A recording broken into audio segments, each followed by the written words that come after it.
Ara, konnichiwa minasan.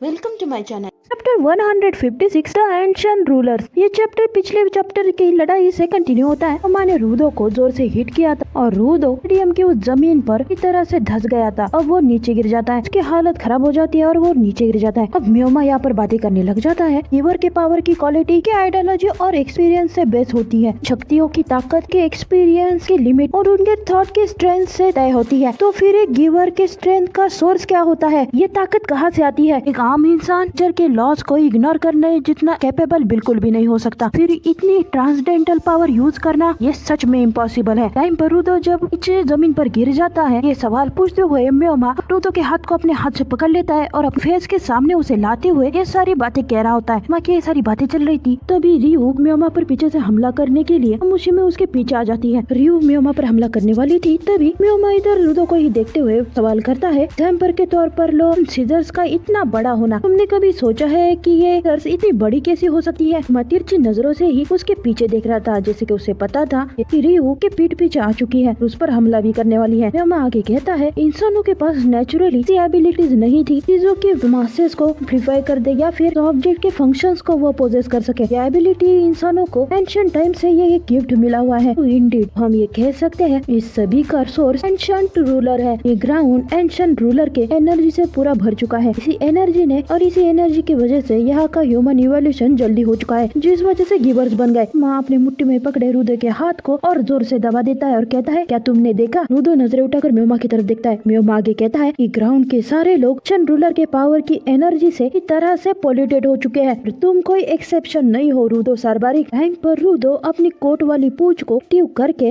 म्योमा की तरफ मोड़ने लग जाता है। म्योमा यहाँ पर अपनी बात कंटिन्यू कर रहा था, तुम ग्राउंड पर आते ही वर बन गए। इसकी एक प्राइमरी वजह हो सकती है क्योंकि तुम एंशिएंट रूलर के एनर्जी इमीडिएटली कांटेक्ट में आ गए। ये एक प्राइमरी रीजन हो सकता है। इंसान कभी भी इतने इंटरनल स्टिमुलेंट में इवॉल्व हो ही नहीं सकते थे, बस एक पैरासाइट बन चुके हैं जो कि इस आउटसाइड वाले पावर पर डिपेंड है। पर फिर भी बहुत सारे साइंटिस्ट को ये लगता है कि उन एरोगेंट हाइपोथेसिस में ये लिखा हुआ है ये सब कुछ एक ह्यूमन पोटेंशियल है और इसी वजह से उन मूर्ख इग्नोरेंट ह्यूमंस को मैं ये सब कुछ सिखाना चाहता हूँ और उसके लिए मैं खुद का इस्तेमाल करते हुए खुद को एक अवतार बनाते हुए एंशिएंट रूलर को वापस लाना चाहता हूँ। म्योमा इस टाइम पर रूदो को हाथ में पकड़कर ऊपर लेकर जा रहा था। म्योमा आगे कहता है, एक एंशिएंट रूलर या फिर उसका असली नाम अ गॉड नाम सुन रूदो को अपनी मेमोरी याद आ जाती है। उसे याद आता है रूदो जब छोटा था रेक्टो के साथ रह रहा था, वो दोनों बैठकर एक बुक पढ़ रहे होते हैं। रेक्टो की इसी एक बुक में उसने गॉड के बारे में कुछ लिखा हुआ होता है। तो नजरें उठाकर म्योमा की तरफ देखता है और उसकी आंखों में आंखें डालकर सीधे कहता है, स्टूपिड हो तुम, इंसान कभी गॉड नहीं बन सकते। दूसरी तरफ इन लोगों की बातें सुन रहा काउंटेस बोलने लग जाता है, तुम लोग ये किस बारे में बात कर रहे हो? म्योमा रूदो की तरफ देखता है और फिर से चिल्लाता है, मैं जानता हूँ तुम हेवनली स्फीयर पर रहने वाले लोग नाम के बारे में अच्छे से जानते हो। ऐसा कहकर म्योमा रूदो के हाथ को पूरी तरह से दबा देता है। रूदो के हाथ की हड्डियां टूट जाती है। रूदो जोर से चिल्लाता है पर म्योमा भी ज्यादा जोर से चिल्लाते हुए कहता है, क्यों? सिर्फ स्फीयर पर रहने वालों को ही गॉड के बारे में कैसे पता है? ग्राउंड पर रहने वालों को कुछ भी पता नहीं। तुम्हें जरा सा भी आइडिया है कि मुझे गॉड के बारे में ढूंढने के लिए कितना टाइम कितना रिसर्च करना पड़ा है? या तुम्हें जरा भी आइडिया है कि उसमें जो बातें मिटाई गई थी उन्हें ढूंढने के लिए उनके बारे में जानने के लिए मैं कितना तरस रहा था? म्योमा उस बुक के बारे में बात कर रहा था। बुक ऑर्वस ने रूदो को 160 में ऑर्वस ने रूदो को इस बुक को दिखाया था के बारे में बात की थी कि तो इस चैप्टर का वीडियो भी काफी इम्पोर्टेंट है। इस चैप्टर में भी बहुत सारी इन्फॉर्मेशन रूदो को मिली थी। इस चैप्टर के बारे में अगर आपको डिटेल में जानना है तो मैंने डिस्क्रिप्शन में ये वीडियो की लिंक डाल दी है, प्लीज उसे जरूर चेकआउट करना, आपको बहुत पसंद आएगा। चैप्टर की तरफ वापस आते हैं। म्योमा यहाँ पर चिल्ला चिल्ला कर रूदो से बातें कर रहा था, ये सब किसने किया है? गॉड का एग्जिस्टेंस साउंड से किसने इरेज कर दिया? मुझे जवाब दो। रूदो सार्बारिक तो अपने दर्द को हुए कहता है, ये सब मुझे कैसे पता होगा? तुम ही जानते होगे अड़े हुए मुंह वाले। एक म्योमा एक टाइम पर शांत रहता है, फिर वो जोर से चिल्लाता है, अपने हाथ में अपने वाइटल इंस्ट्रूमेंट वाले माइक को जोर से पकड़ते हुए कहता है, मुझे जानना होगा, मुझे जानना होगा, मुझे जरूर जानना होगा। गॉड गॉड गॉड, क्या है ये गॉड? और ऐसा कहते हुए म्योमा अपने ही वाइटल इंस्ट्रूमेंट को तोड़ देता है। एक रूदो के होश उड़ जाते हैं। इसी टाइम पर म्योमा रूदो को ऊपर से ड्रॉप कर देता है और इसका इम्पैक्ट हम देख सकते हैं कि ये जो पहाड़ पहाड़ है तो ऊपर वाला पार्ट कट हो जाता है। रूदो जब जमीन पर गिरने वाला होता है तभी इन डॉल आकर अपने हाथ में पकड़ लेते हैं। एक डॉल रूदो को अपने हाथ में पकड़ लेती है, दूसरे डॉल अपने पूंछ से ऊपर से गिरने वाले सारे पहाड़ के टुकड़ों को दूर फेंक देती है, तो ये टुकड़े उन लोगों पर क्रैश न हो जाए। डॉल के टोपी पर बैठे हुए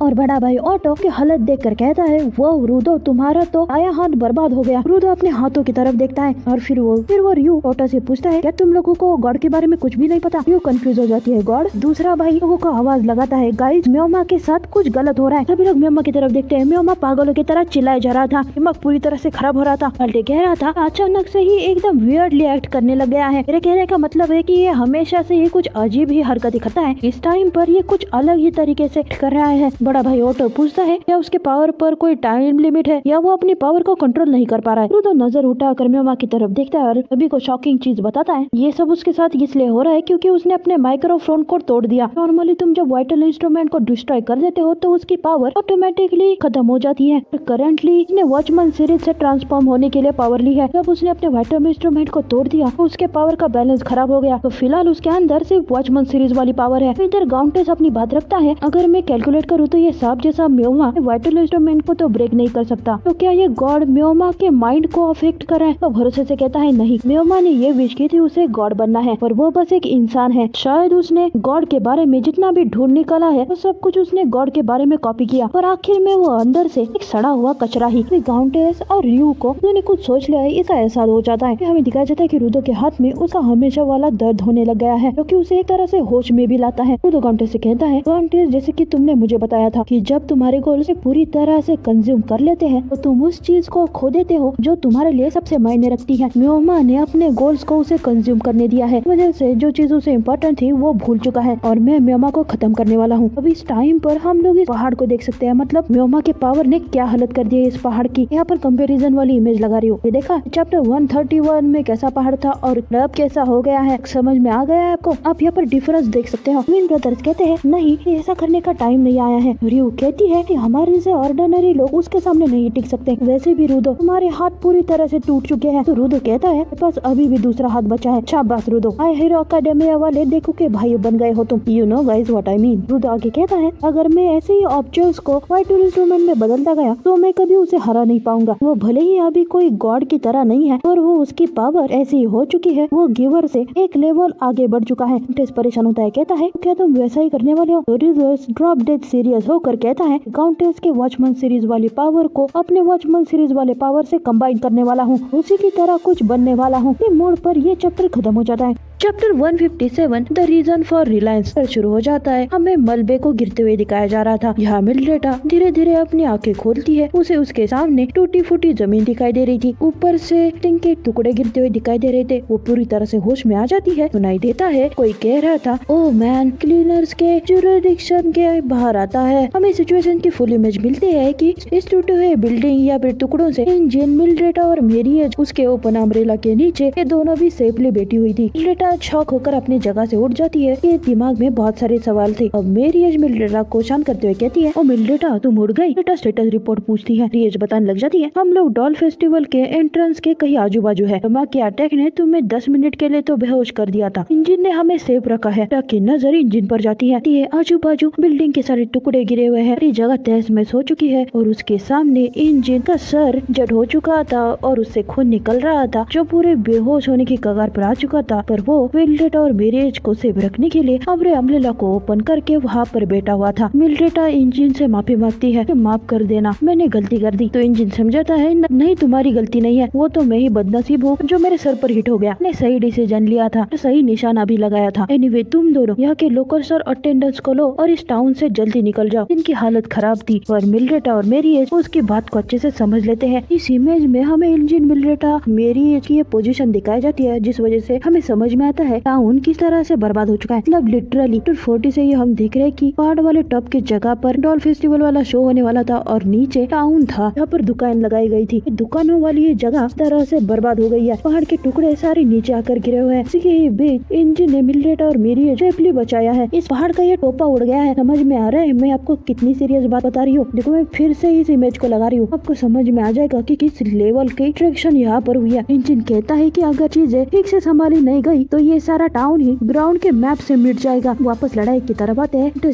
कह रहा था म्योमा जैसे चीज की तरफ बनना इम्पॉसिबल। उसने मेरे वॉचमैन सीरीज के पीस का इस्तेमाल किया ताकि वो अपने सोल को डायरेक्टली ऑर्डर दे सके और मेरी पावर को कंबाइन करने से कुछ ऐसा बन गया। पर रूदो, तुम्हारी पावर तुम्हें कुछ ऐसा करने की एबिलिटी नहीं देती। वैसे भी क्या तुम सच में कुछ ऐसे मॉन्स्टर बनना चाहते हो? फिर म्योमा का अल्टीमेट गोल गॉड बनना है तो वापस नॉर्मल होने का रास्ता ढूंढने की वो मेहनत थोड़ी ना करेगा। तुम वापस इंसान नहीं बन पाओगे रूदो। रूदो यह कहता है चिंता मत करो, म्योमा अभी भी ह्यूमन है, इंसान अभी भी इंसान होना नहीं छोड़ सकता। तो रूदो के बात अच्छे से सुन लेती है। ट्विन डॉल के सर पर बैठे हुए सोचने लग जाती है, मुझे इस गॉड के बारे में कुछ भी नहीं पता। कोई भी आम इंसान इसे देखकर ये तो नहीं सोचेगा कि ये कोई इंसान है। काउंटेस भी सोचता है कि रूदो इतना श्योर कैसे है। जब उसने गॉड से ये बात कही तब से मुझे ऐसा लग रहा है कि मैं किसी अलग इंसान से बात करने लग गया हूँ। यहाँ रूदो को तरह से डिटरमाइन दिखाया जाता है। रूदो कहता है मुझे ऐसा लग रहा है कि काम कर जाएगा, जैसे कि हम हमारे वाइटल इंस्ट्रूमेंट को वेपन में बदल देते हैं। मैंने उसकी पावर का इस्तेमाल उसके बॉडी को रिकंस्ट्रक्ट करने के लिए किया था। ऑब्जेक्ट को पावर देकर चेंज करने की पावर हर एक गिवर कर सकता है, तो मैं भी ये कर सकता हूँ। और अभी तुम्हारी पावर ने मेरे सोल के रास्ते को ओपन कर दिया है। मुझे लगता है कि मैं मेरी पावर को खुद पर यूज कर सकता हूँ। क्योंकि होश उड़ जाते हैं। ये लड़का क्या कह रहा है? वो जल्दी से रूदो को रोकते हुए कहती है, रुक जाओ रूदो, तुमने ऐसा कर दिया और फिर तुम्हारी पावर खत्म हो गई तो हम जानते हैं कि रूदो के पावर से ऑब्जेक्ट होने के बाद पूरी तरह से खत्म हो जाता है। रियो को इसी बात की चिंता हो रही थी। रियो को लगता है कि ये रास्ता अपनाना सही नहीं होगा क्योंकि जल्दी में हमने ऐसा कोई डिसीजन ले लिया, हमें नहीं पता कि आगे जाकर क्या होने वाला है। और यहाँ पर बस रूदो ही नहीं, हमारे में से कोई भी भले ही चाहे जो कुछ भी करूँ, पॉसिबल ही नहीं है कि उस जीत से हम लोग जीत सकते हैं। यहाँ पर बस एक ही लॉजिकल सोल्यूशन लग रहा है कि है टैक्टिकल रिट्रीट। यहाँ से निकलना होगा। रूदो जो कि ट्विन डॉल के हाथ पर बैठा हुआ था और रियो की तरफ मुड़कर कहता है, अगर मैंने बदलने के बाद म्योमा की तरह कोई अजीब हरकत की तो मुझे मार दो। रियो शॉक हो जाती है और पूछती है क्या? दूसरी तरफ काउंटेस अपनी मुट्ठी जोर से पटकते हुए रूदो को कहता है, रूदो सारबारी, मैं मेरे रिवेंज के लिए लूज नहीं कर सकता। सबके लिए मना कर रहा हूँ, सब मुझे करना चाहिए था। सारी सिचुएशन मेरे वजह से हो रही है। मेरी जिंदगी का कोई कीमत नहीं है। तुम्हें आगे जाकर और भी चीजें पानी है, सब मत करो। तभी रूदो चिल्लाते हुए कहता है, तुम लोग गलत सोच रहे हो, मैं कोई मरने नहीं वाला हूँ। वो यहाँ तक वो कि उन चीजों को कुचलती हुए आया है जिनके लोग बहुत परवाह करते हैं। वो आगे जाकर ऐसा ही करने वाला है, तो मैं जाकर उस सड़े हुए कचरे का सबक सिखाने वाला हूँ। बस इतना ही। काउंटेस रूदो के बात को थोड़ा बहुत समझ लेता है। फिर हमें दिखाया जाता है इस टूटे हुए पहाड़ के ऊपर म्योमा हवा में जो लेविटेट करते हुए रुका हुआ था, रूदो की तरफ ठीक से देखने लग जाता है। नीचे कोई हरकत दिखाई देती है और अगले ही मोमेंट पर यह जोर से ब्लास्ट हो जाता है। सभी लोगों की आंखें चौंधिया जाती हैं। इस रोशनी से सभी लोगों की आंखें ब्लाइंड हो जाती है। काउंटेस आमन में कह रहा था, मैंने ही अपने रिवेंज को रूदो पर फोर्स किया है। कभी भी ये नहीं चाहता था कि वो अपनी जान को खतरे में डाल दे, पर फिर भी क्यों? ये एक प्योर कैंडिड और फिर भी मिस्टीरियस और इनसिक्योरेबल लड़का ये सब कर रहा है और मैं उसके जरिए रिवेंज लेने के आइडिया को क्यों नहीं छोड़ पा रहा हूँ। तो अपने पूरे पावर लगाकर अम्मा के सामने एक तरह से प्लेटफॉर्म वाले स्टेज पर आ जाता है। काउंटेस रूदो के इस पावर को एनालाइज करता है और कहता है कि उसकी कोई स्ट्रेंथ नहीं है, ये तो उसके अंदर का सेंस ऑफ जस्टिस है। ये उसकी वही क्वालिटी है जो कि उसके नसों के अंदर बसी हुई है। अपने रेज के साथ ट्रूली डिटरमाइंड रहना चाहता है। और इस टाइम पर हम देखे तो रूदो पूरी तरह से वेयरवुल्फ के रूप में बदल चुका है। हाँ, पूरी तरह से वेयरवुल्फ। उसके पैर क्लॉ की तरह बन चुके हैं, उसका चेहरा भेड़िए की तरह बदल गया है और उसका कोट लंबा होकर पूंछ में बदल गया है। इसी रोमांचक मोड़ पर चैप्टर यहाँ खत्म हो जाता है।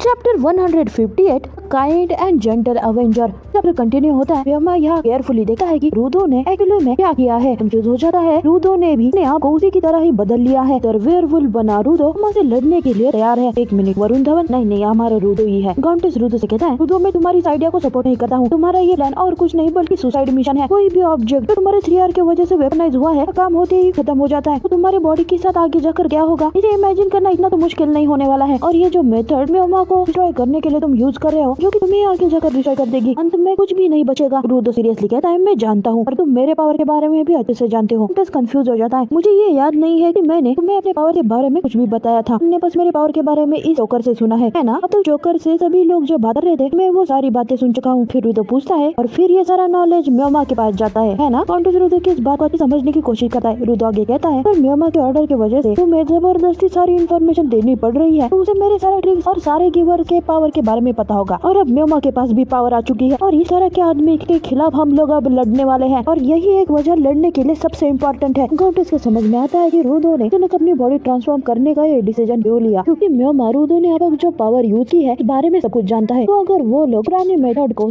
के अगर यूज करने लग गए तो उससे रूदो का ही नुकसान हो जाएगा और इसी वजह से रूदो ने अपनी बॉडी ट्रांसफॉर्म करने का डिसीजन लिया और उसके दोनों भी हाथ टूट चुके हैं और उसके पास एक बार ही अपनी पावर को यूज करने का मौका बचा हुआ है। वो पैनिक होने की वजह से अपने आप को डिवैल्यू कर रहा है। काउंटेस आगे सोचता है, अगर आगे सोचे तो बस यही एक हैकर नहीं है, मुझे रूदो को रोकना होगा, ये काफी डेंजरस हो सकता है, हम एक रैशनल डिसीजन लेने के हालत में नहीं होते, पर यहाँ पर मैं कुछ कर भी नहीं सकता हूँ। यहाँ पर अगर कोई है तो बस रूदो ही है जो म्योमा को हरा सकता है, बाकी हम लोग कुछ भी नहीं कर सकते। अगर हम लोगों ने अभी कुछ नहीं किया, म्योमा अपने पावर से सारे ग्राउंड पर जबरदस्ती राज करने लग जाएगा, तो फिर उसे कौन रोकेगा? कोई तो मुझे नई आइडिया दो। काउंटेस को एक बार क्लिक हो जाती है, उसे थोड़ा रियलाइजेशन हो जाता है और वो कहता है कि मैं कब से दूसरे लोगों पर डिपेंड हो गया जो कि आकर मेरे प्रॉब्लम्स को सॉल्व करेंगे। वो बस म्योमा ही नहीं है, ने मुझे कैद किया था, एक दूसरा इंसान भी है, ने अपने लिमिटेड कैपेसिटी का एक्सक्यूज बनाकर अपने आप पर यकीन करना ही छोड़ दिया और वो मैं हूँ। हाँ, ये सच है कि मैं जाकर उसे कन्फ्रंट नहीं कर सकता। मैंने बहुत सारी चीजें सुनी है, इन्फॉर्मेशन, वैल्यू सिस्टम, पॉसिबिलिटीज, ये सब कुछ मैंने अपने माइंड में सेव करके रखा है। रूदो काउंटेस का डिसीजन लेता है और रूदो को कहता है, रूदो मेरी बात सुनो, मेरे पास एक प्लान है। काउंटेस और रूदो मिलकर ये वेयरवुल्फ वाला फॉर्म लेने का प्लान बनाते हैं। तो हम करंट टाइम पर वापस आए। म्योमा रूदो का नया ट्रांसफॉर्मेशन देखकर शॉक हो गया था। वो कहता है, हमारा ये फॉर्म तुमने ऑब्जेक्ट और पर्सन को एक साथ यूज कर दिया। काउंटेस आगे बात करता है, ये काफी सिंपल है, इंस्ट्रूमेंट को शेप देने के लिए तुम्हें बस एक आइडिया की जरूरत होती है। तुम इस वाइटल इंस्ट्रूमेंट को कैसे यूज करना चाहते हो, तुम्हें इमेजिनेशन की सबसे ज्यादा जरूरत होती है और सारे गिवर्स में से तुम्हारे पास तुम्हारे स्ट्रेंथ को यूज करने की सबसे ज्यादा एबिलिटी है। मैंने बस रूदो को आइडिया दिया है। याद दिखाया जाता है कि काउंटेस ने रूदो को आइडिया दी थी क्योंकि रूदो को खुद को ट्रांसफर करने से अच्छा है कि क्यों ना वो उसने पहनी हुई टोपी है उसे ट्रांसफॉर्म कर दे। तो इस वजह से रूदो तरह से भेड़िया नहीं बना है। यहाँ पर हमें उसे वेयरवुल्फ दिखाया गया है। अब हमें फिर से पास्ट का सीन दिखाया जाता है। काउंटेस और लिली छोटे थे तो एक साथ मिलकर टीवी देख रहे थे और एक शो में कोई कॉस्ट्यूम वाला हीरो ट्रांसफॉर्म करके रहा था। भी अपनी परफॉर्मेंस में बहुत बार ट्रांसफॉर्मेशन करती है। इसी से काउंटेस को आइडिया आता है ट्रांसफॉर्मेशन आइटम। म्योमा काउंटेस और रूदो की इस प्लानिंग को समझ लेता है, जोर से हंसने लग जाता है और वो हंसते हुए कहता है, ओ क्रैप, मेरे समझ में आ गया, तुमने अपने पावर को हैक पर यूज किया है, इस वजह से तुम्हारी अंदर की ह्यूमैनिटी अभी भी प्रिजर्व है। रूदो सरबरी मेरे तरह नहीं, और जब तुम अपने पावर को ऑफ कर दोगे तुम्हारी ये हैड खत्म हो जाएगी। तुमने बिना खुद को हार्म किए पावर किया है रूदो, पर तुम्हें लगता है कि इतना सब कुछ करने के बाद अपने आप को ये जो बनाया है तुम मुझे हरा सकते हो? हाँ, जरूर कर सकते हो। यहाँ तक पहुँचने के लिए मैंने जो मेहनत, जो इविल काम किए हैं, मैंने अपने आप को गोल्ड की तरह बिल्ड किया और खुद को इस दुनिया में नंबर 1 बना दिया। तुम्हारे जैसा छोटा बच्चा मेरी बराबरी कभी कर ही नहीं सकता। नहीं तो ट्रांसफॉर्मेशन ये तो कोई भी कर सकता है। हम लोग गॉड के पावर से इक्वली पोल्यूटेड हो चुके हैं, तो इस सब में कोई भी स्पेशल नहीं है। काउंटेस मन में कह रहा था, नहीं म्योमा, तुम गलत हो। भले ही हम लोगों को लगता है कि ट्रांसफॉर्मेशन करना सही होगा, और कोई भी अपना शेप बदल कर कुछ और बनने के बाद जिंदा नहीं रह सकता है, और यही एक वजह है कि तुमने खुद को आखिर तक ट्रांसफॉर्म होने के लिए रोक कर रखा था। रूदो के उस रिजॉल्व के बिना इस ट्रांसफॉर्मेशन को कभी कम्प्लीट कर ही नहीं सकते थे। अब म्योमा रूदो के इस बदले रूप को देख अपने मन में सोचता है, रूदो इतना इंटिमिडेटिंग कैसे हो गया? उसे बस अपना फॉर्म चेंज किया है। हाँ, बस उतना ही। मेरा मेटाफॉर्मसिस वॉच 1 सीरीज और मेरी पावर को कंबाइन करके आया है और ये ग्रेटेस्ट मास्टरपीस है। मैं अभी गॉड के रिलेम में हूँ। कोई भी एरा गेरा गिवर नहीं आ सकता है। कोई ऐसा जो कि फीलिंग से डिवाइड है ही कुछ ऐसा कर सकता है। इसे बस मैं ही अकम्प्लिश कर सकता हूँ। ऐसा क्यों लग रहा है कि यहाँ पर मैं ही इन्फीरियर बीइंग हूँ? रूदो यहाँ घुराते हुए बताता है, तुम कभी समझ ही नहीं पाए काउंटेस की असली ताकत क्या है। तुम नहीं जानते कि वो सोल से कनेक्शन करके किलो के दरवाजे खुल सकता है। काउंटेस कभी किसी को ऑर्डर नहीं देता, वो बस लोगों से अपने दिल से निकली हुई बात कहता है। मैं उसे परवाह करने के इमोशंस है। उसकी पावर हमेशा से काइंड और जेंटल रही है। तो मैं यहाँ चिल्लाता है, परवाह करने वाले इमोशन से आई हुई बातें कभी किसी को कोई भी पावर नहीं दे सकते। तो रूदो अपने आप को थोड़ा नीचे झुकाता है, वो अटैक करने के मोड पर आया है और म्योमा से कहता है, लगता है तुम्हें अभी भी कुछ समझ में नहीं आ रहा, तुम्हें प्रूव करके दिखाता हूँ। काउंटेस ने मुझे बस आइडिया से भी ज्यादा कुछ दिया है। इमेज दिखाई जाती है जहाँ दिखाया गया था कि काउंटेस रूदो के पास बैठा हुआ है और वो दोनों भी एक दूसरे से हार्ट कनेक्ट हो चुके हैं। काउंटेस ने रूदो के कंधे पर हाथ रखा है और वो रूदो से कहता है, रूदो, अगर कोई है जो म्योमा को हरा सकता है तो वो बस तुम ही हो। और करंट टाइम पर रूदो टाइम न लगाते हुए टूटी स्टार की तरह म्योमा के तरफ बढ़कर अटैक कर देता है। उसने म्योमा के का आधा हिस्सा अपने मुंह से काट लिया था। ये म्योमा का दाया वाला हॉर्न वाला पार्ट। म्योमा को तो इस बात का काफी देर के बाद एहसास हुआ है। अब मतलब समझ रहे हो कि रूदो ने कितनी स्पीड से वहाँ पर अटैक किया है। काउंटेस ये भावना से भरे हुए वर्ड एनर्जी में ट्रांसफॉर्म होकर रूदो के सोल की तरफ चले गए हैं। ये बस कोई मेटाफोर या फिर प्लेसबो नहीं है, कुछ ऐसा है कि जो रियलिटी में होता है, सच है। पहले तो इसे दिखाई देता है कि म्योमा के एबिलिटी को अपने बातों से उसे कंट्रोल करने की है। इस तरह काउंटेस की भी एबिलिटी है, पर ऐसा नहीं है। ये प्यार भरे शब्दों से किसी को पावर देना इस तरह की एबिलिटी है। ये काउंटेस की छुपी हुई पावर है के बारे में वो खुद भी नहीं जानता है, पर अभी उसने अपनी इस पावर को साबित कर दिया है। रोमा ने अपने पर ये जो हमला हुआ तो वो काफी शॉक हो जाता है और फिर वो ऊपर जाते हुए रूदो को मुड़ कर देता है। रूदो काफी ऊंचाई तक चला गया था और फिर वो अपने मुंह से माँ के उस टुकड़े को नीचे थूक देता है। अब वो मुड़कर वापस म्योमा की तरफ बढ़ रहा था। इसे मोड़ पर ये चैप्टर खत्म हो जाता है।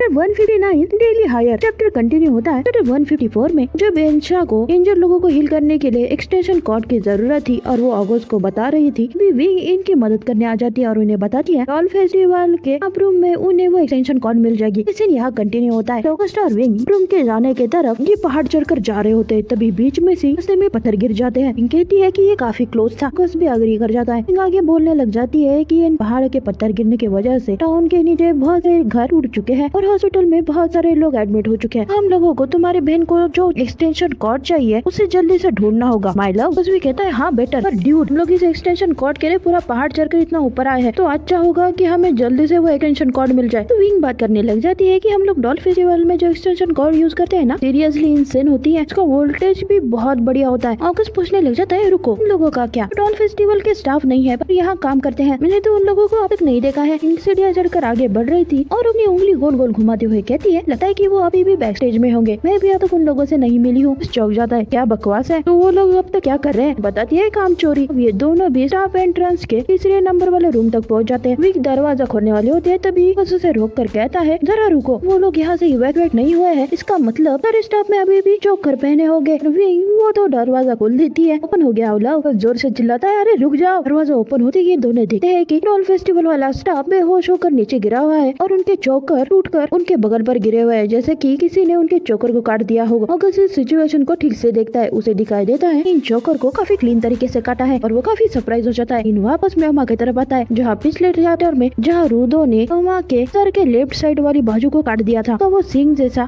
पार्ट से गिरते हुए खत्म हो रहा था। ये देख म्योमा को यकीन नहीं होता। वो कहता है मैं इनविंसिबल हूँ। ये थैनोस ने भी कहा था पर उसकी क्या हालत हो गई थी सारी दुनिया जानती है। म्योमा ज्यादा कॉन्फिडेंस मत दिखा। पर म्योमा मेरी कहा बात मानेगा। ये तो अपने ईगो में अंधा बन चुका है और कहता है पर रूदो तुम्हारे पास ऐसी पावर है जो मुझे डैमेज कर सकती है, तो मुझे वॉचमैन सीरीज का पार्ट चाहिए। म्योमा भयानक चेहरा करके आमू की तरफ देखता है। आमू डर जाती है। म्योमा आमू की तरफ बढ़ता है। सरप्राइज हो जाता है कि आमू यहाँ पर कैसे आ गई। म्योमा उसकी तरफ आते हुए कहता है अगर तुम इसे यूज नहीं कर रही हो तो इसे मुझे दे दो। आमू अपनी जगह पर फ्रीज हो जाती है। म्योमा आमू पर अटैक कर देता है। ही आमू को म्योमा से बचा लेता है और उस जगह से लेकर दूसरी तरफ जंप करता है। म्योमा ही को देखकर सरप्राइज हो जाता है। कहता है ऑर्डर, मुझे ऑर्डर मिले हुए हैं, मैं अपने दिल और आत्मा लगाकर मुंह को प्रोटेक्ट करूंगा। म्योमा ही को देख काफी हैरान हो जाता है। फू नहीं वो ही है। म्योमा उसके बारे में सोचता है कि अगर ही यहाँ पर है तो मैं उसे ऑर्डर देकर अपनी तरफ कर सकता हूँ। म्योमा अपने माई को समन करता है और उसे याद आता है कि उसने खुद ने ही माई को तोड़ दिया था और फिर वो गुस्सा निकालते हुए कहता है डैम इट, सभी लोग मेरे रास्ते पे क्यों आ रहे हो? तभी रूदो म्योमा के पास पहुँच जाता है। उसके सामने फेस टू फेस आते हुए म्योमा को लेकर पीछे के पहाड़ पर जोर से हिट कर देता है।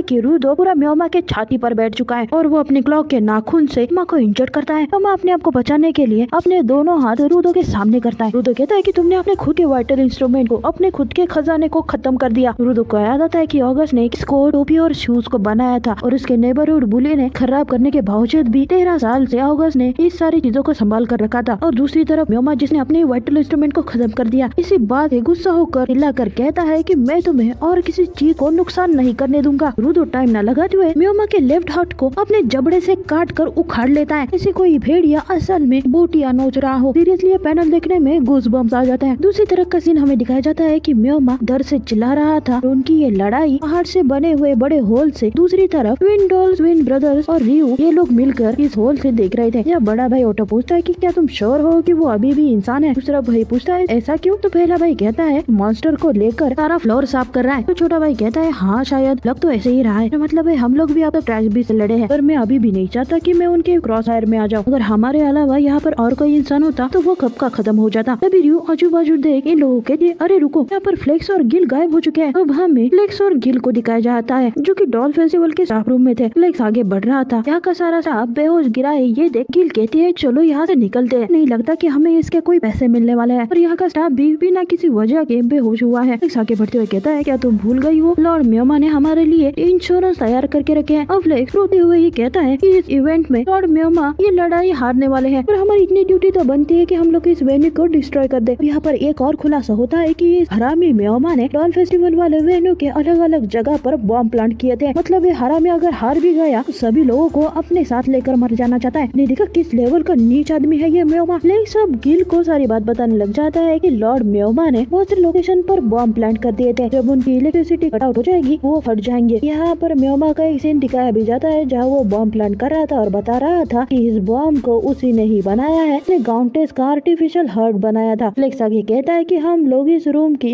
इलेक्ट्रिसिटी रूम को बिल्डिंग के साथ ब्लो कर देते हैं जिससे इस बॉम्ब की चेन रिएक्शन शुरू हो जाएगी और सब कुछ खत्म हो जाएगा। गिल डर कर पूछती है तो इसके साथ हम लोग भी नहीं उड़ जाएंगे? सही कहा गिल, तुमने समझदारी वाली बात पहली बार की है तुमने यहाँ पर। यहाँ पर ये पागल फ्लेक्स कहता है कि यही हमारी और पावरलेस होने की सजा है। ड्यूड मतलब वक्त बताए आप लोगों को इस मेहमान ने किस कदर इस आदमी को ब्रेन वॉश कर लिया है। आपको समझ में भी आ रहा है इस आदमी को खुद के फट जाने की भी परवाह नहीं है। गिल मुझे पता है कि तू अपोजिट साइड से, पर इन लोगों में मुझे बस तुम ही एक दिमाग वाली बंदी लग रही हो। एक भाग जा। ये फ्लेक्स तो नहीं सुनने वाला, ये अपनी ड्यूटी को पूरा करके ही रहेगा। फिर वापस फर्स्ट और वीक के तरफ अगस्त चिल्लाकर रूम में गिरे हुए सारे स्टाफ को देखकर कहता है ये सारा स्टाफ क्या ये सब लोग मर गए? उसे कोई चिंता नहीं होती, वो अपने ही मुड़ में आगे बढ़ती है और कहता है वो लोग बेहोश है माय लव। देखो यहाँ पर बस उनके चोकर ही कट होकर गिरे हुए हैं।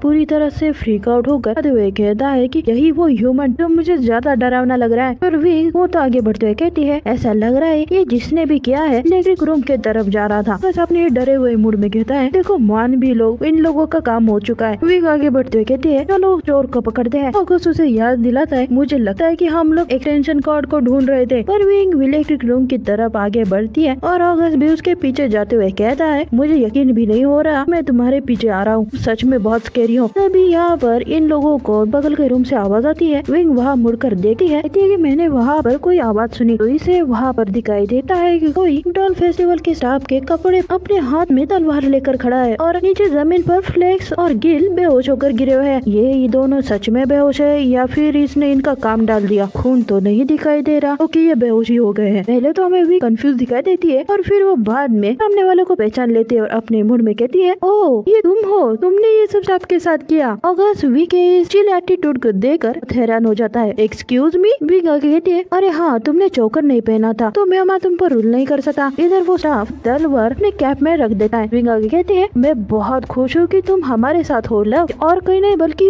यो थी, हाँ हमारे झानका की राइवल जिसका टैलेंट देखकर झानका ने अपनी पूरी जिंदगी बदल दी थी। आप लोगों को याद है? विंग यहाँ पर अगस्त को उसे इंट्रोड्यूस करती है, ये मिस यो है हमारी डेली हायर। शॉकिंग मूवमेंट पर ये चैप्टर यही खत्म हो जाता है।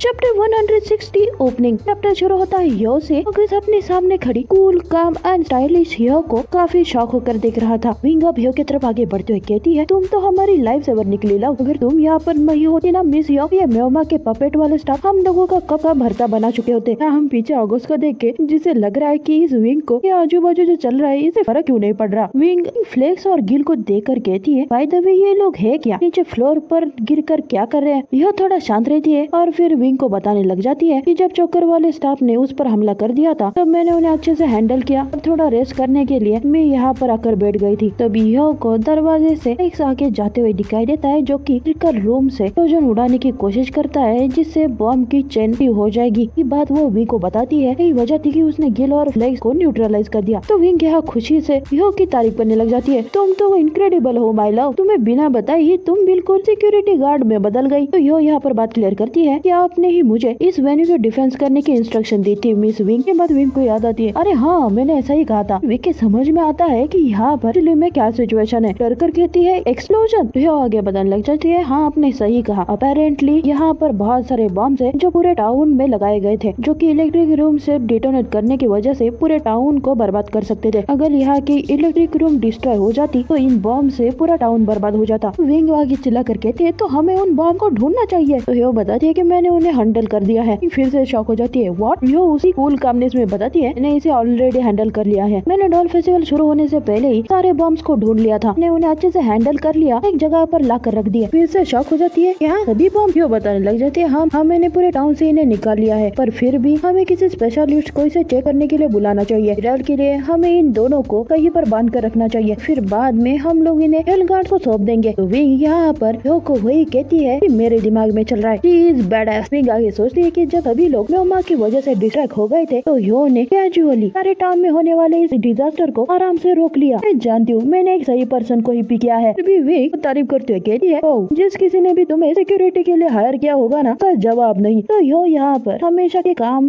पोज में को बताती है, वो आप ही है जिन्होंने मुझे हायर किया था मिस विंग। विंग को याद आ जाती है कि यही बातें चल रही थी। ऑगस्ट इनके बीच में आ जाता है। ओ हेलो। ऑगस्ट की तरफ देखते हुए कहती है, ओ मैं तो तुम्हारे बारे में भूल ही गई थी, हम लोग यहाँ पर एक्सटेंशन कॉर्ड ढूंढने आए हैं। यो ऑगस्ट की तरफ देखती है। ऑगस्ट सीधे जाकर उसके सामने रुक जाता है और उसे काफी क्यूरियोसिटी से ऑब्जर्व करने लग जाता है और डायरेक्टली उसे कहता है, और स्मोकिंग हॉट। यो और विंग दोनों भी पूछते हैं क्या? ऑगस्ट बताने लग जाता है, तुम्हारा bone structure, posture, bearing, vibe, तुम हर तरीके से परफेक्ट हो। क्या तुम मेरी मॉडल बनोगी? विंग थोड़ी गहरी सांस छोड़कर सोचती है, अच्छा मुझे लगा कि उसके साथ फ्लर्ट कर रहा है। ऑगस्ट कहता है, प्रेफरेबली कहूँ तो लिविंग मॉडल। तो विंग यहाँ पर सोचती है कि ये डायरेक्टली प्रपोज करने के बहुत सारे स्टेप को स्किप कर रहा है और यो भी डायरेक्टली ऑगस्ट का लोकेशन पूछती है। विंग फिर से हैरान हो जाती है कि यो आसानी से मान भी गई। ऑगस्ट अब लोकेशन बताता है, द क्लीनर। ये सुन यो थोड़ा अलर्ट हो जाती है, जैसे कि वो कुछ सोच रही थी। बात पर विंग और ऑगस्ट थोड़ा ध्यान नहीं देते। ऑगस्ट कहता है, एनीवे मुझे यहाँ पर मुझे मेरे बहन को मदद करनी है तो मुझे जल्दी से जाना होगा, चलो अपने चोकर पर कार्ड एक्सचेंज करते हैं। तो विंग फिर से स्माइल करते याद दिलाती है, हम लोग अब चोकर यूज नहीं कर सकते। लोगों को भी ये बात याद आती है। आगे कहती है, तो चलो हम मिस यो को तुम्हारी सिस्टर की मदद करने के लिए हम लोगों को ज्वाइन करने के लिए पूछते हैं। फिर हम लोग ये नहीं बता सकते ऐसे में जाते हुए पता नहीं हम लोगों के साथ क्या हो सकता है, हमारी बॉडी गार्ड बनेगी। ऑगस्ट को भी ये आइडिया पसंद आ जाती है और वो यो को दोनों के साथ चलने के लिए कहता है। फिर विंग ऑगस्ट को उसने एक्सटेंशन कॉर्ड कहाँ पर रखी है वो दिखाती है। ऑगस्ट भी एक्सटेंशन कॉर्ड लेने के लिए उसकी तरफ जाता है और इस पूरे टाइम पर यो कुछ नहीं कह रही थी, बस दिमाग में कुछ न कुछ प्लानिंग कर रही थी। यो क्लीनर के पास जाने का मन बना लेती है। में दिखाया जाता है गोका जब जानका को लेकर जा रहा था तभी उसकी नजर एशिया पर जाती है। एशिया भी इस जानका की हालत को देखती है। फिर वापस आता है रूदो और म्योमा की तरफ। रूदो ने म्योमा का हाथू काट डाला था और उसकी छाती पर बैठकर उस पर अटैक कर रहा था। वो सीधा उसे रिक्टॉल फेस्टिवल वाले पहाड़ को क्रैश कर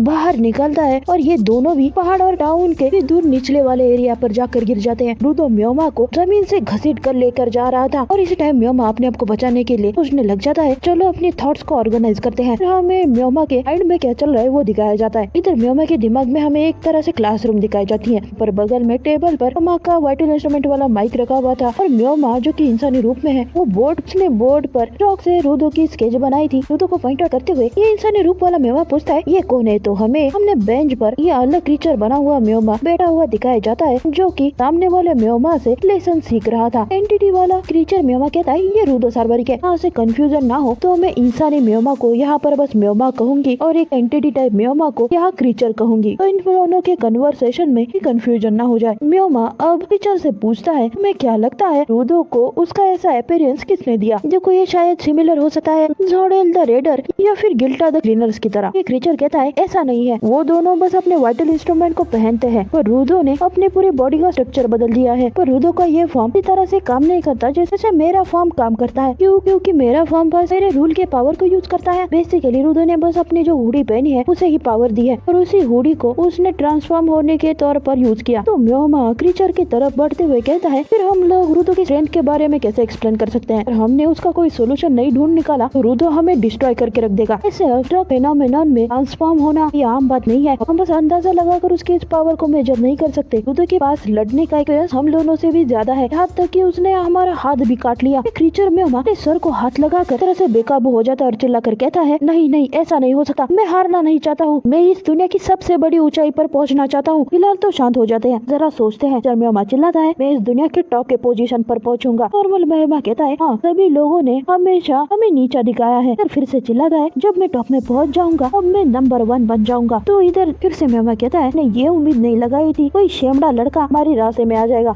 और हमारे सामने ये जो रूदो नाम की दीवार खड़ी है हमने पार कर लिया तो हमारा आगे का रास्ता बहुत आसान होने वाला है। क्रीचर पूछते, क्या तुम सही कह रहे हो? म्योमा बताता है, हाँ क्योंकि मुझे ऐसा पता है जो तुम्हें भी पता है, इस बारे में तुम भी जानते हो। जानता हो कि बाकी के वॉचमैन सीरीज को कहाँ पर ढूंढना है। फिर ये दोनों एक दूसरे के बगल में खड़े हो जाते हैं, कहते हैं हम रूदो को मार देंगे और वॉचमैन सीरीज को कलेक्ट करेंगे। शायद वॉचमैन सीरीज मुझे एक रियल गॉड बना देगी, पर पहले रूदो को मारने के लिए हमें किसी ओपनिंग की जरूरत है। क्रीचर कहता है, ओपनिंग के लिए हमें हमारी स्पेशलिटी को यूज करना होगा। म्योमा की स्पेशलिटी है उसके वर्ड। हम करंट टाइम पर वापस आ जाते हैं जहाँ रूदो ने म्योमा को पूरी तरह से जमीन पर गाड़ कर उसकी छाती पर एक क्लॉ रोंद कर खड़ा था और म्योमा रूदो को डिस्ट्रैक्ट करने के लिए मुझे सवाल पूछता है, क्या मैं तुम्हें बताऊं कि रेक्तो को किसने मारा? और इस शॉकिंग सवाल से चैप्टर यही खत्म हो जाता है।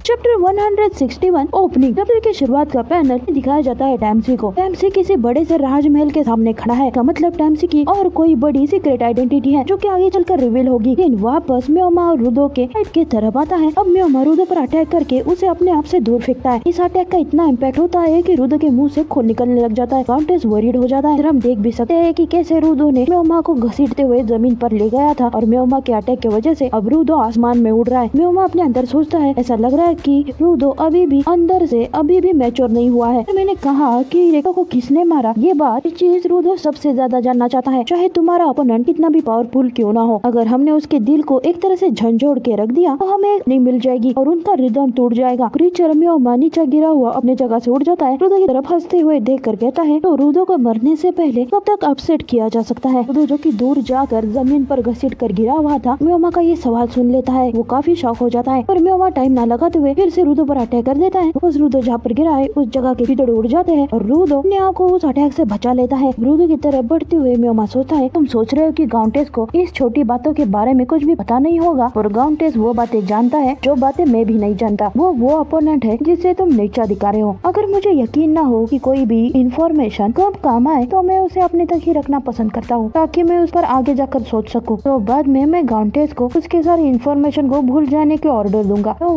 रुदो के पास पहुँच जाता है और उसके पास आते हुए वो अपने हाथ से रुदो को कट करने की पोजीशन लेता है। के पास आते हुए जोर से चिल्लाता है, और एग्जाम्पल रिक्तो का कातिल थ्रिलर्स में रहता है। ये सुन रुदो शॉक हो जाता है और अपनी एक ही जगह पर फ्रोज हो जाता है। इसी मौके का फायदा उठाकर रुदो के पास आता है और वो अपने हाथ से रुदो को काटने ही वाला होता है, जैसे कि इंसानी में रुदो को चाकू से कट करने वाला है। माँ का नुकीला हाथ रुदो के गले तक आ जाता है। सिखाया जाता है कि रुदो के अंदर का छोटा बच्चा ये बात सुन एक तरह से वहीं पर रुक चुका है। म्योमा उसे चाकू से काटने वाला है। म्योमा इधर कह रहा होता है कि मौके पर इंफॉर्मेशन को डिस्क्लोज करना उसे भी एक तरह से वेपन के तौर पर इस्तेमाल किया जा सकता है। म्योमा का हाथ जब रुदो की तरफ चाकू लेकर बढ़ता है तभी कोई आकर उसका हाथ पकड़ लेता है। म्योमा कंफ्यूज हो जाता है और देखता है कि उसके सामने गाउंटेस खड़ा है। अब बॉय वर्जन वाला गाउंटेस ये म्योमा को रुदो से दूर कर रहा है। म्योमा को हाथ को पकड़ रखा है जिस वजह से हाथ का चाकू नीचे गिर रहा है और अभी भी रुदो के दिल का दरवाजा टेस के नेकलेस से कनेक्ट है। गाउंटेस कहने लग जाता है, तो ये मेरे दिमाग से सारी इंफॉर्मेशन को इरेज कर रहा था। अगर ऐसी बात है तो म्योमा के पास वो इंफॉर्मेशन है जितनी इंफॉर्मेशन मेरे पास नहीं है, जिसका इस्तेमाल वो तुम्हारे दिमाग के साथ खेलने के लिए कर सकता है। देखो उसने रिक्तो की बात करके तुम्हारी क्या हालत बना दी है रुदो। अब थोड़ी देर गाउंटेस की बात सुन रुदो अपने आप को थोड़ा होश में ला रहा था। आगे कहता है, और इसे ये भी पता चलता है कि तुम क्लीनर के बारे में कितना ख्याल करते हो। म्योमा ने इंफॉर्मेशन रिवील करके तुम पर अटैक किया है और उसने तुम्हें पूरा आंसर ना बताकर अपने आप को बचा कर रखा है। क्योंकि चेहरे पर पसीने आ जाते हैं। अपने आप को संभाल रहा था। गाउंटेस रुदो की तरफ देखता है और कहता है, चलो इसे पकड़ते हैं और फिर उससे सारे सवालों का जवाब निकाल लेंगे। हमारे पास बहुत सारे तरीके हैं इससे जवाब निकालने के, और ग्राउंड पर बहुत सारे ऐसे भी गिवर्स हैं क्योंकि इंफॉर्मेशन निकालने में एक्सपर्ट है। रुदो यह थोड़ा डरते हुए कहता है, मैं नहीं जानता हूँ मैं अपने आप को होल्ड बैक कर पाऊंगा या नहीं, और मैं ये भी नहीं जानता कि मैं इसे बिना मारे न्यूट्रलाइज कर भी सकता हूँ या नहीं। गाउंटेस बताता है कि ये कोई प्रॉब्लम नहीं है। गाउंटेस की नजरें शार्प हो जाती है। वो म्योमा की तरफ देखकर कहता है, इनविजिबल बॉडी, हमें उसे यही बताया था ना, तो अपनी पूरी ताकत लगाकर इसे हिट करो। अपने आप को बिल्कुल भी मत रोकना। एक टाइम था जब मैं अपनों को ही प्रोटेक्ट नहीं कर पाया, पर अब नहीं, इस बार मैं फेल नहीं होने वाला। गाउंटेस हुए हाथ याद आता है म्योमा ने उसके घर वालों के साथ क्या किया था। रुदो अब रियलिटी में आ जाता है और उसकी तरफ बड़े हुए म्योमा के हाथ पलाई पर अपने दांत से काटता है। उसने अपने जबड़े में म्योमा के हाथ को फंसा रखा था। म्योमा की हालत यहाँ खराब हो जाती है। रियलिटी में वो देखता है कि उसके एक हाथ को दोनों ने अपने मुंह से पकड़ रखा और दूसरी तरफ गाउंटेस ने उसे रोक रखा है। और गाउंटेस इधर कह रहा था, अगर तुम वर्ड का इस्तेमाल वेपन की तरह करने वाले हो तो उसी वर्ड का इस्तेमाल एक शील्ड की तरह करूंगा। रुदो ने म्योमा के हाथ को काट कर पूरी तरह से ब्रेक कर दिया था। म्योमा चिल्लाता है, नहीं मेरा हाथ नहीं। रुदो उसकी तरफ मुड़कर कहता है कि तुम्हें बुरी तरह पीटने की और एक वजह मिल चुकी है म्योमा। म्योमा कहता है, तुम पर अपने शब्दों की ऐसे बौछार करने वाला हूँ कि तुम गाउंटेस की सारी बातें भूल जाओगे। ऐसे बहुत सारे वेपन्स हैं। तो रुदो चैलेंज देते हुए कहता है, इसलिए मैं तुम्हारी जान निकालने के लिए अपनी पूरी ताकत लगाने वाला हूँ। चाहता हूँ कि तुम मुझे वो सब कुछ बता दो जो तुम जानते हो। तो म्योमा रुदो की तरफ अटैक करने के लिए आगे बढ़ता है, कहता है, फिर मैं तुम्हें मार डालूंगा और इस पूरे ग्राउंड पर राज करूंगा। तो रुदो बस नॉर्मल वर्ड कहता है, इट्स ओवर। और इधर ये चैप्टर खत्म हो जाता है। Chapter 162 grandpa. ये चैप्टर हमें अलग शुरुआत से दिखाया जाता है। शुरुआत में एक घड़ी टूटी हुई दिखाई जाती है, चालू थी। अगले ही मोमेंट पर पूरे टाउन में इमरजेंसी सायरन बज रहा था और एक घर में हमें एक बूढ़े ग्रैंडपा को दिखाया जाता है कि अपने बेड पर बैठे हुए थे। पोता अपने ग्रैंडपा को बचाने के लिए आता है। वो कहता है, ग्रैंडपा चलो, हमें इवैक्यूएट करने के लिए कहा गया है, हमें टाउन से जल्दी बाहर निकलना होगा। पर ये ग्रैंडपा उम्र होने की वजह से ठीक से सुन नहीं पाते और कहते हैं, अरे बेटा, खाना खाने का भी टाइम नहीं हुआ है। तो पोता चिल्लाता है, नहीं, हमें निकलना होगा, चलिए जल्दी से निकलते हैं। पोता ग्रैंडपा के पास चले जाता है, उन्हें उठाने की कोशिश कर रहा था। ग्रैंडपा कह रहे थे, अभी 5 बजे की रेडियो अनाउंसमेंट नहीं हुई है। पोता कहता है, कोई बात नहीं, चलो पहले निकलते हैं। तभी रेडियो पर आवाज आती है, अभी 5 बज चुके हैं। और इसी टाइम पर पोता जब ग्रैंडपा को उठाकर बाहर लेकर जा रहा होता है, तभी बेडरूम की दीवार को पूरी तरह से तोड़ते हुए रूडो अपने किक से रूम में एंट्री लेता है। म्योमा की हालत खराब थी और रूडो पूरे रेज में ही म्योमा को पीटे जा रहा था। पर ये ग्रैंडपा इन्हें तो सारी बातें ठीक से सुनाई नहीं देती थी, ना ही कोई चीजें ठीक से दिखाई देती थी। आगे बढ़ते हुए कहते हैं, आज की अनाउंसमेंट कुछ ज्यादा ही लाइवली नहीं लग रही। पीछे हम देखे तो म्योमा और रूडो एक दूसरे को मारते हुए गोल गोल घूम रहे थे। बेचारा अपनी जान पर खेलकर ग्रैंडपा को ऐसे लेकर जा रहा था और इधर बगल में म्योमा और रूडो एक दूसरे से लड़ रहे थे। म्योमा रूडो से कहता है, तुम जितना मुझसे लड़ोगे उतना ही आजू बाजू डैमेज होने वाला है। और रूडो यहाँ पर म्योमा को फिर से हिट करता है और इस दरवाजे की टाइम पर ये पोता ग्रैंडपा को लेकर उन्हें निकालने के लिए दरवाजे के पास पहुँच जाता है। रूडो इसी दरवाजे के दीवार पर से चल रहा होता है। ग्रैंडपा दरवाजे से बाहर निकल जाते हैं, रूडो भी दरवाजे के यहाँ नीचे आ जाता है। ग्रैंडपा कहते हैं, रेडियो अनाउंसमेंट में म्योमा गेस्ट है, वो बंदा पसंद नहीं है, वो बहुत जोर से बात करता है, मेरे कानों में दर्द हो जाता है। इस टाइम ये पोता अपने ग्रैंडपा को लेकर जल्दी से सीढ़ियाँ उतर रहा था। पीछे देख भी सकते हैं कि ग्रैंडपा की ये पूरी रूम पूरी तरह से तबाह हो गई थी। अब ग्रैंडपा जब सीढ़ियाँ नीचे उतर कर जा रहे थे, तभी रूडो और म्योमा ग्रैंडपा और पोते के घर के ऊपर से फाइट करते हुए इनके घर की दीवार तोड़ देते हैं, इस घर से बाहर निकल जाते हैं। हम देख सकते हैं कि घर के दीवार पर कितनी बड़ा होल हो चुका है। इधर जाते हुए ग्रैंडपा कहते हैं, यार अनाउंसमेंट खत्म होने के बाद बीजीएम नहीं बज रहा। यहाँ से चैप्टर 162 का पार्ट 2 पे बैक शुरू हो जाता है। अब इस बड़े से घर से निकल कर म्योमा और रूडो गोल गोल घूमते हुए एक दूसरे को हिट कर रहे थे। म्योमा रूडो से लड़ते हुए सोचता है, रूडो डेफिनेटली टफ है, मेरा हर एक अटैक जैसे वॉइड पर जा रहा है। तो उसे रोकने के लिए पहले म्योमा रूडो से फिर से सवाल पूछता है, तुम्हें नहीं लगता कि क्लीनर के साथ कुछ गड़बड़ है? टाइम पर ये दोनों भी उड़ते हुए इस टाउन के ऊपर से जा रहे थे। म्योमा आगे पूछता है, तुम स्पेयर से आए हुए एक रेयर क्रीचर की तरह, फिर भी क्लीनर्स में से किसी ने भी तुम्हारे बारे में कुछ ज्यादा जानने की कोशिश क्यों नहीं की? इसका मतलब क्लीनर्स ने हमेशा तुमसे अपने आप को बचा कर रखा है। जिस दिन से तुमने उनके बिल्डिंग में कदम रखा है, उस दिन से ने तुम्हारे अंदर कुछ अलग चीज देखी है, समथिंग लाइक एलियन। और उन्होंने ये मान लिया कि उस चीज के बारे में सवाल उठाने से चीजें डेंजरस बन सकती है और इसी वजह से उन्होंने तुम्हें डिस देकर डिस्ट्रैक्ट किया, तुम्हारे सर पर हाथ फेर कर तुम्हें अच्छा महसूस करवाया। टाइम पर रूडो म्योमा से काफी दूर गया था। म्योमा यहाँ फिर से अपने शब्दों के बांध चलाता है कि वो लोग इस तरह के इंसान है जो तुम्हारे अंदर के इस बीस्ट को जीत कर अपनी तरफ करना चाहते हैं और वो तुम पर कभी यकीन नहीं करते। और म्योमा यहाँ पर कहता है, ये बताने में काफी रिग्रेट हो रहा है। और इंसानी म्योमा दिमाग में कह रहा था, बोलो जल्दी बोलो, बात करो। क्रीचर म्योमा एक शार्प वेपन लेकर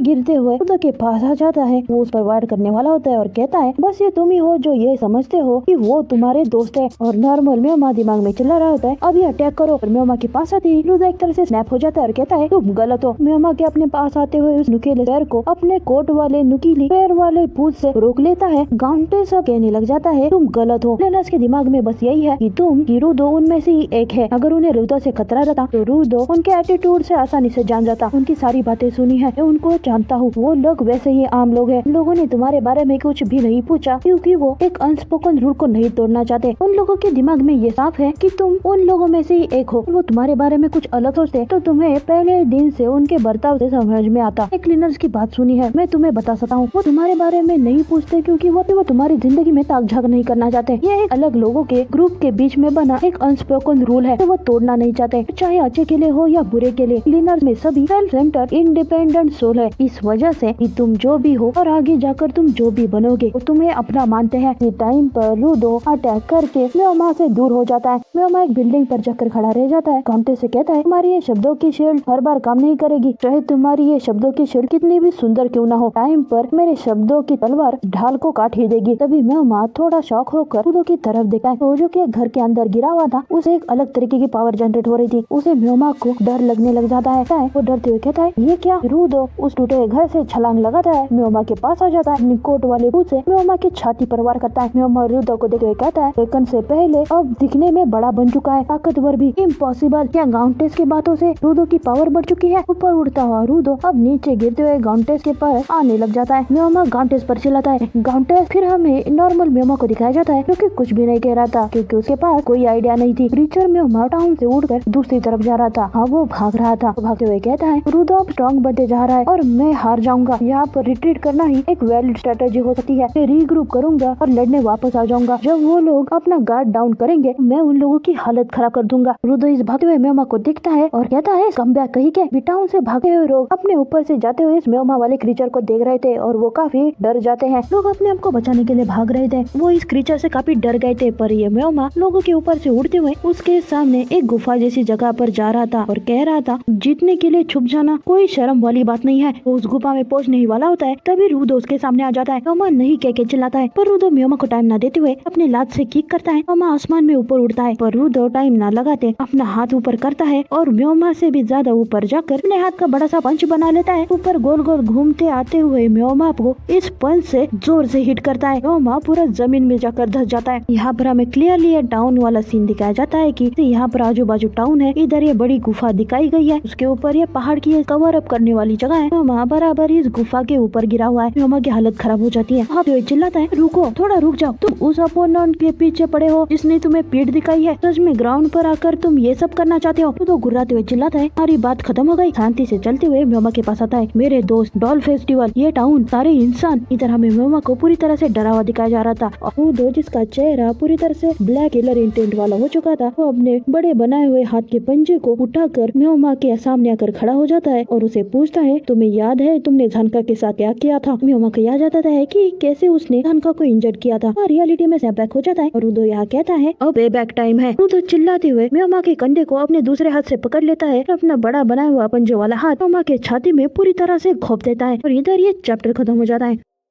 ये वीडियो यहीं पर खत्म हो जाती है। अगर आप लोगों को ये वीडियो पसंद आ गई है, प्लीज लाइक कर दीजिए। देखो, ये काफी एक्साइटिंग मांगा है, का मजा अकेले मत लीजिए, अपने दोस्तों के साथ भी शेयर कीजिए। तब तक मैं मिलती हूँ आपको अगली वीडियो में। सायोनारा, बाय बाय।